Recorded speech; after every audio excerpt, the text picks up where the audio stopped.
Untuk 1 ekor kambing 1 orang, 1/7 sapi 1 orang. Maka bahasa para ulama, bukan 1 ekor sapi untuk bertujuh, tapi 1/7 sapi untuk 1 orang. Walaupun terdengar hanya bolak-balik kata saja, narasinya sama, tapi yakinlah itu implikasi hukumnya berbeda. Karena bila bahasanya 1 ekor sapi untuk bertujuh, memberikan kesan 7 orang ini punya niat yang sama, sama-sama untuk kurban. Kenyataannya tidak harus demikian. Boleh 7 orang yang patungan membeli 1 ekor sapi, masing-masing dengan niat berbeda. Ada 2 orang jatahnya diniatkan untuk kurban, ada 2 orang lagi jatahnya diniatkan untuk akikah, ada 2 orang lagi jatahnya diniatkan untuk diperjualbelikan, ada 1 orang lagi niatnya itu untuk konsumsi pribadi.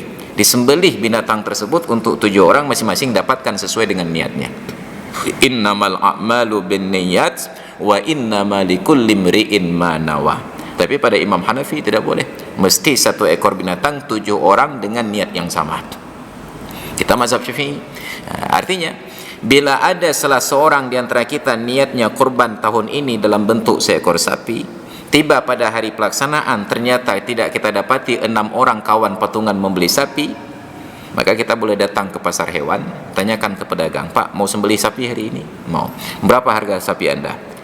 15 juta rupiah. 1/7-nya berapa? 1/7 saya jual 3 juta ya. Okey, saya beli sapi Anda 1/7, tolong disembelih dan diniatkan yang 1/7 itu kurban atas nama saya. Yang 6 bagian lagi silakan Anda jual. Sah. Itu dalam mazhab Syafi'i. Boleh demikian pada prakteknya. Maka yang daging kurban diperlakukan dengan sebagai hukum kurban yang 1/7 tadi, yang sisanya diperjualbelikan. Kemudian pantangan berikutnya, tidak boleh kulitnya itu diperjualbelikan, dan itu nas dari hadis Rasulullah yang menyatakan, "Man ba'a jilda udhiyatihi fala udhiyatalah." Barang siapa yang menjual kulit binatang kurbannya, maka tidak ada pahala kurban untuknya. Dan itu sudah menjadi masalah nasional.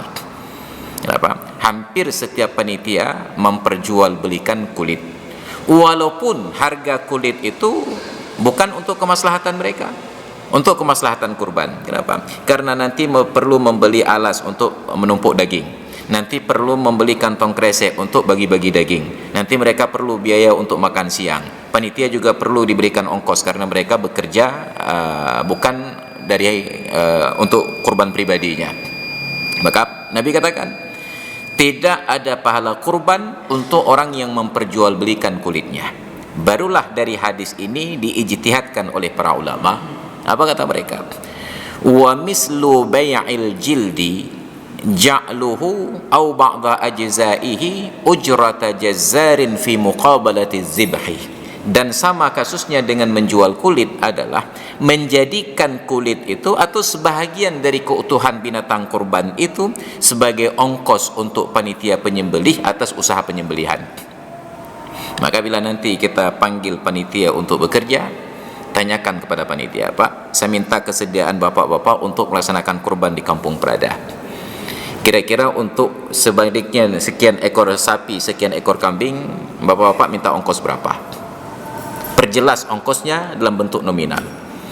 Kalau panitia menjawab, "Gini saja Pak, kami jangan diberikan uang, untuk kami panitia ini sudah kami dapatkan kepala dengan kulitnya saja sudah cukup," ya, tidak sah kurban.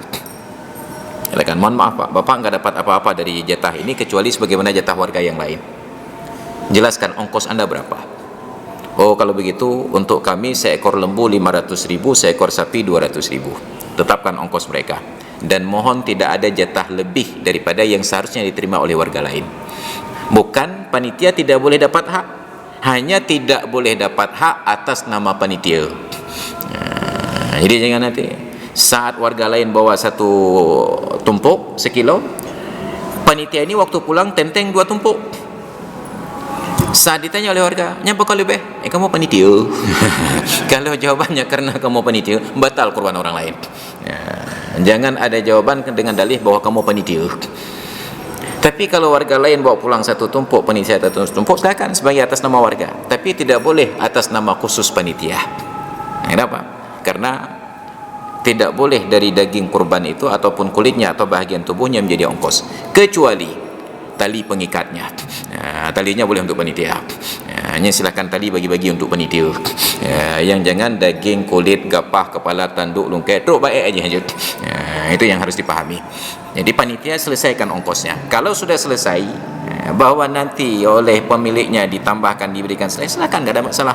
Yang jangan panitia berhak mendapatkan lebih, merasa berhak mendapatkan lebih karena ongkosnya belum sesuai. Ada kompensasi. Biasanya Pak 500.000 untuk menyembelih lembu.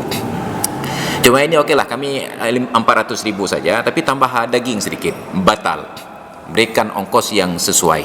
Maka tidak boleh bahagian binatang kurban itu dijadikan sebagai ongkos. Kemudian panitia ini ada kemungkinan panitia sekaligus pemilik, gotong royong. Ada kemungkinan kedua, panitia itu satu pun bukan pemilik, seorang pun bukan pemilik. Timbul masalah berikutnya, yaitu biasanya diambil sedikit dagingnya untuk dimasak. Maka bila panitia itu sekaligus sebagai pemilik, jangankan sebuah belangong, 10 belangong boleh dimasak bila panitia itu pemilik. Tapi bila panitia itu bukan pemilik, mereka tidak boleh sembarangan mengambil, karena itu harus minta izin dari pemiliknya. Dan izin ini pun tidak boleh menjadi kompensasi dari kurangnya ongkos. Andai kata ongkos itu sudah selesai, tiba-tiba panitia minta kepada pemilik, Pak, boleh nggak kami ambil satu tumpuk untuk dimasak makan siang? Harus bisa pemiliknya itu menjawab jangan. Harus bisa menolak jangan, karena alasan ongkos sudah selesai. Bukan berarti tidak boleh dimasak, tapi intinya secara filosofis ongkos mereka sudah selesai sehingga berhak untuk dikatakan jangan. Bila itu mungkin terjadi, maka silakan berikan untuk mereka masak. Kenapa? Ongkos mereka tidak lagi dikompensasi dari daging ini, sudah tuntas. Jadi bukan tidak boleh dimasak sama sekali, tapi jangan sampai yang masak itu mereka merasa berhak sebagai panitia. Nah, setelah dimasak, siapapun boleh akses. Jangan pula nanti oleh panitia kata, oh baiknya hak panitia. Jadi kalau bukan panitia tidak boleh makan, itu juga membatalkan. Maka jelaskan dulu berapa ongkosnya, selesai, tidak ada hak tambahan lain. Mau masak silakan, mereka boleh makan, yang lain pun boleh makan. Mereka bawa pulang satu tumpuk, warga lain pun satu tumpuk. Yang jangan mereka ambil lebih dari jatah warga yang lain. Itu yang harus teliti pada penggunaan. Nah, masalahnya kulit ini kalau tidak dijual dikemanakan? Tidak wajib dicincang dibagi. Karena kalau dicincang dibagi dalam tumpukan-tumpukan kurban itu pun kadang-kadang menjadi mubazir yang haram, hukumnya dibuang begitu saja.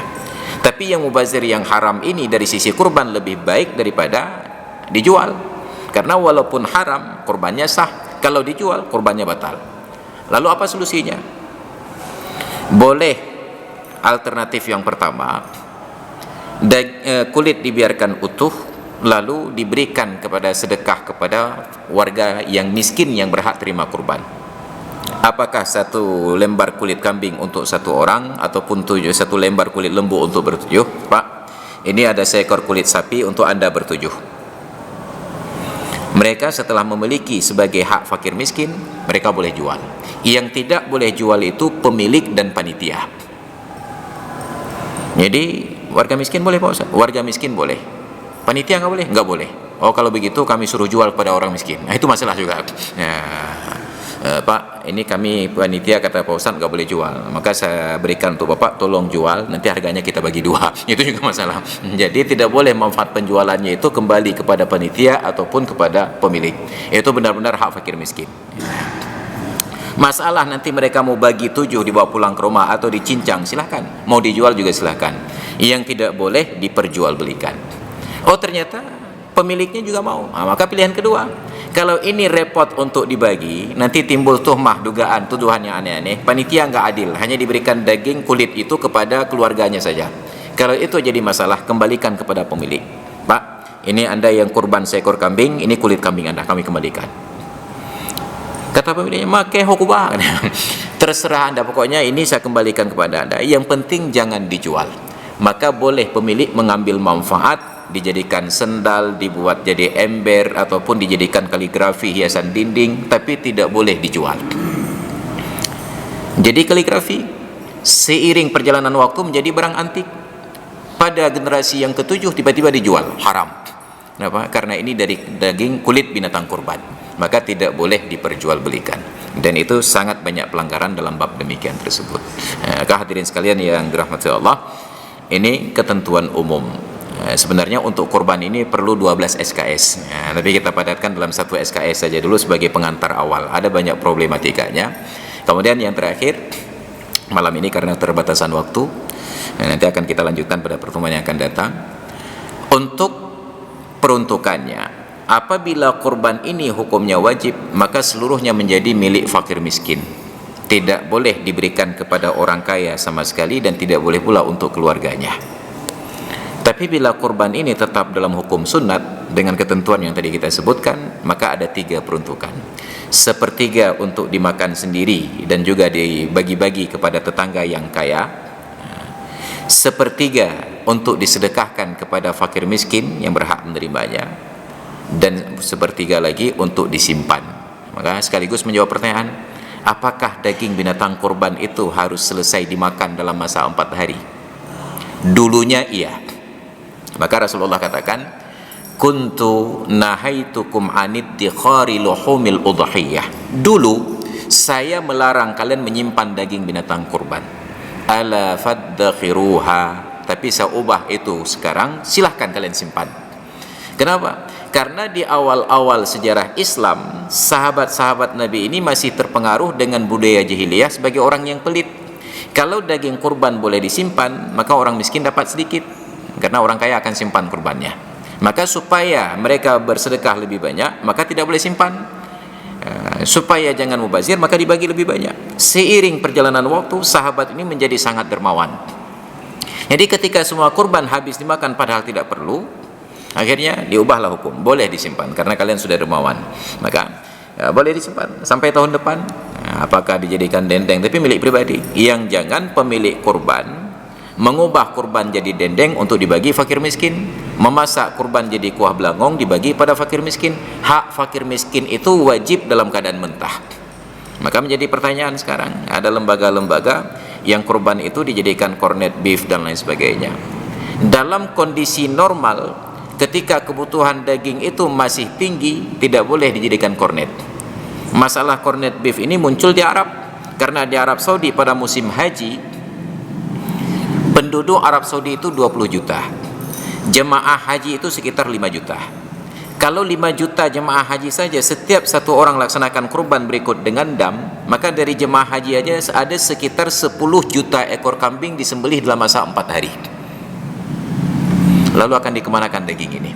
Makanya muncullah ide, daging yang sangat melimpah ini diawetkan dalam bentuk kornet, daging kaleng, untuk dibagi-bagi kepada umat Islam di negeri-negeri yang bermasalah secara pangan. Termasuklah kita di Aceh dulu waktu terjadi tsunami, diantarkan daging kaleng itu oleh lembaga Rabitah Alam Islami. Tapi di Aceh sekarang, untuk apa dikalengkan kalau masyarakat masih membutuhkan daging segar di hari raya? Di Prada barangkali lebih, tapi di Kota Madia Cekeng belum cukup. Tiba-tiba dikalengkan, dimasak, diawetkan. Dalam mazhab Syafi'i tidak boleh. Baru boleh karena tidak ada lagi hajat. Maka nanti sesuai dengan tempat. Kalau warga Prada masih membutuhkan daging, tidak boleh kurban di Prada diungsikan ke tempat lain. Sama seperti zakat. Tidak boleh zakat di Banda Aceh dibawa ke Aceh Selatan, kampung saya ke Melabuh belah di Grute, ataupun ke kampung istri saya belah di Selawah. Selama fakir miskin di sini masih membutuhkan. Tapi bila kebutuhan di sini sudah terpenuhi, baru boleh ditransfer ke tempat lain. Maka didata oleh panitia berapa kebutuhan daging kurban untuk warga Prada. Oh, ternyata 10 ekor sapi. Tapi kurbannya ada 14. Kalau begitu 4 ekor sapi lagi dicari daerah-daerah yang membutuhkan. Ternyata semuanya sudah selesai, masih lebih kurban, baru dikalengkan. Ini untuk dimakan saja belum cukup, sudah dikalengkan lebih dahulu. Ini prinsip yang keliru. Maka hati-hati di dalam melaksanakan kurban.